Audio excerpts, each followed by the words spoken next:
Ahoi, schön, dass ihr da seid. Der heutige Farbvorschlag kommt von Midori.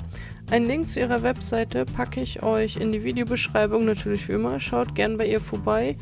Ganz, ganz tolle Künstlerin und sie erschafft einfach Kunst, die einem aus der Seele spricht.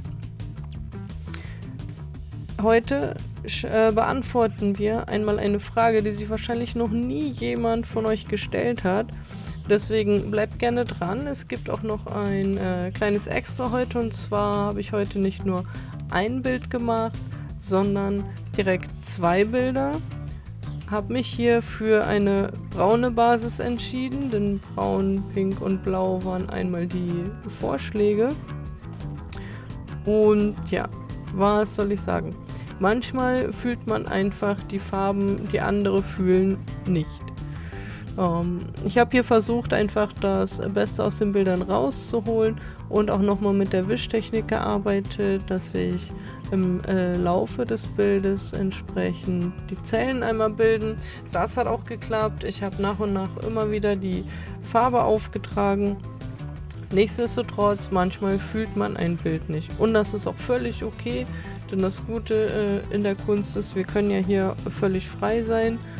Und auch mit Bildern, die uns selber als Künstler oder persönlich als Künstler jetzt vielleicht aus der eigenen Perspektive nicht so gut gelungen sind, trotzdem noch was dazu lernen. Das heißt, es ist jetzt hier kein Fehlschlag, es ist einfach eine Erfahrung, die man gemacht hat. Und dessen muss man sich einmal bewusst sein, dass man sich dann selber einfach nicht so runterzieht. Und ich weiß von vielen Künstlern und Künstlerinnen, dass sie Talent dafür einfach auch haben, sich selbst schlecht zu reden. Macht das nicht, fangt da gar nicht erst mit an, denkt einfach nur, ja, okay, das ist jetzt vielleicht nicht so gut geworden, ich habe das nicht gefühlt, ich habe trotzdem etwas dabei gelernt. Und deswegen war es mir auch so wichtig, euch auch dieses Video zu zeigen, auch wenn ich jetzt hier die Farbauswahl nicht so sehr gefühlt habe wie eine andere Künstlerin. Das ist auch völlig okay, wir sind ja schließlich alles unterschiedliche Menschen. So, kommen wir zu der Frage, die wir heute unbedingt beantworten müssen, die mir allerdings auch niemand gestellt hat. Und was ist das für eine Frage? Die spiegelt auch direkt einmal den Titel der beiden Bildern wider. Und zwar, können Feen Durchfall haben? Und ich denke, ja, sie können, und dann sieht das ungefähr so aus wie jetzt hier.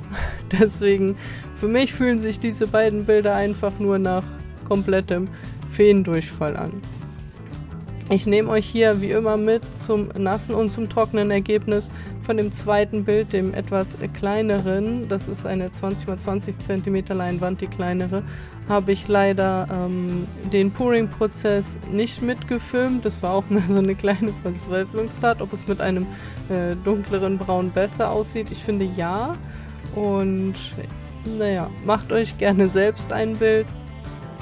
Schreibt mir in die Kommentare, wie ihr zu Feendurchfall steht und was eure Meinungen sind. Eure Farbwünsche, Vorschläge, gerne alles in die Kommentare. Und damit sage ich einmal Tschüss und bis zum nächsten Mal.